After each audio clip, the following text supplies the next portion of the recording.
Yo, what's going on guys? Welcome back to the channel. In today's video, we'll be taking a look at our very first update for our metals versus stocks and shares challenge, which is where we're putting the two investments in a head-to-head battle to see which one will reach an ounce of gold first.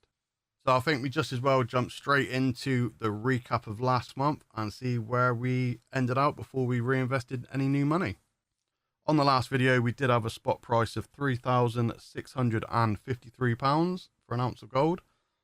So between the last video and me putting new money into the market, the spot price did actually drop by £146.53.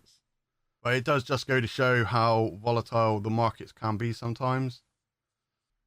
So for the 1 gram gold bar we bought last month, as of the 1st of February, the total portfolio currently consists of a single 1 gram bar. The current value of the portfolio is £113.93, with the total invested being £123.14. Bearing in mind this doesn't include the £5 postage either, which would show even bigger losses. But yeah, unrealized profits is minus £9.21, which is a loss of 7.48%. So far, if you were Team Metals, we're not doing very good. But I still do think at the end of the first 12 months, the metals will have taken the lead. So that is part of the trouble when you're buying these coins, whether it's like a 1 ounce Britannia or a gram of gold or whatever. Literally, because there is a premium with these, although the spot price is a set figure, the coins are always that much more. And at the moment, the premium on coins over spot is absolutely insane in the UK. I think the last time I looked, the spot price for silver was around £62.80, but coins are selling for £90 to £100. So there's literally like a £30 premium on top of the spot price, which is why a lot of people have kind of put the brakes on a little bit with their purchasing every month, which is why we always say you need to buy as close to spot as possible, because that limits that loss in how long it takes you to actually recoup back to getting into profit. Right, and then that moves us over to the stocks. So we did make two main purchases last month. The first one being our global dividend pie, which is what we put the biggest amount of chunk of money into. So that one is a compilation of all the different world markets, all combined into one. So we got dividend ETFs for the S&P 500 and the FTSE 100 and so on. So that one, as of the 1st of February, we actually had a 0.2% return. Now, I must admit, a couple of days prior to actually getting the screenshots, it was down a couple of pounds.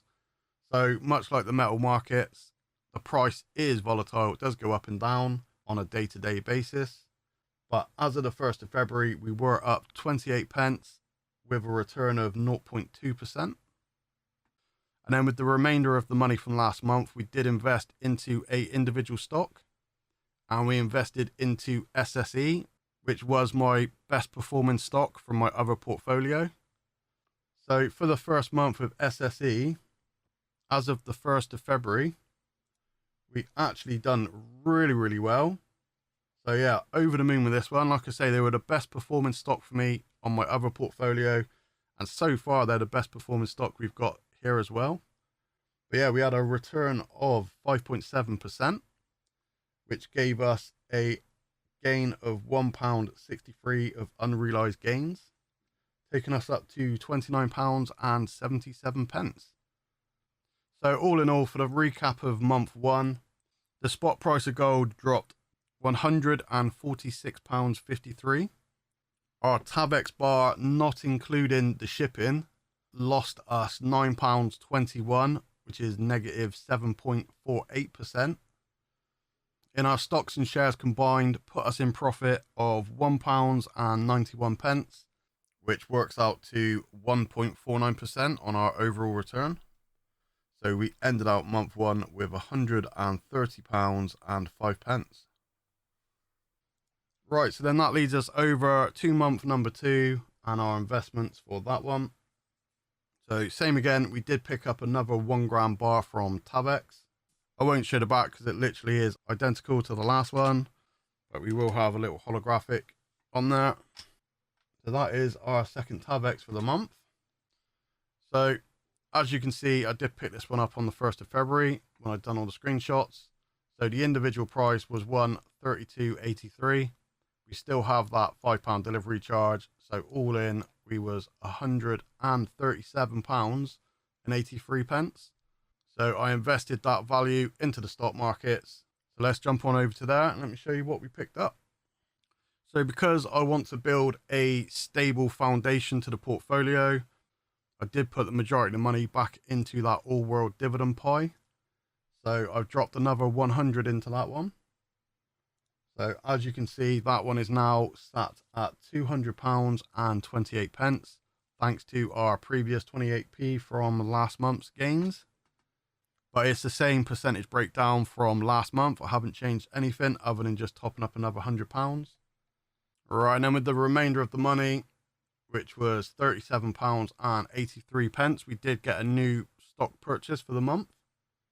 So it's another one that's done really well for me. So I actually invested into Imperial Brands. So I dropped £37.83 into that one. Same again, UK stocks, we get stamp duty. So it did cost me 19 pence worth of stamp duty. So we ended up with £37.64 worth of shares. So there was a couple reasons for picking up the Imperial Brand stock, mainly just because in my other portfolio, it's done extremely well over the last 12 months. And then as well as that, there is also a dividend due very, very soon. So I thought I would lock in some shares before the ex-dividend date. So we do have an extra little bonus for next month. And then, like I say, this is how the snowball works. You buy some shares, you get paid a dividend, you reinvest it to buy more shares, which pays you more dividend, and the snowball grows. So, yeah, really looking forward to getting that one. But anyway, guys, I think we are going to leave it there for today. I don't think I've missed anything. But yeah, you will have to let me know in the comments if you are still Team Metals or Team Stocks. But yeah, what's your predictions for next month? Do you think gold's going to claw it back? And same again, there is still a few days left on the 212 offer. So if you guys do want to invest your very first pound and get a free share worth up to £100 for free, then I will link that link in the description below. But anyway, I am going to leave it there for today, guys. But as always, thank you all so much for watching. I hope you've enjoyed the content today, and I'll catch you all over on the next one.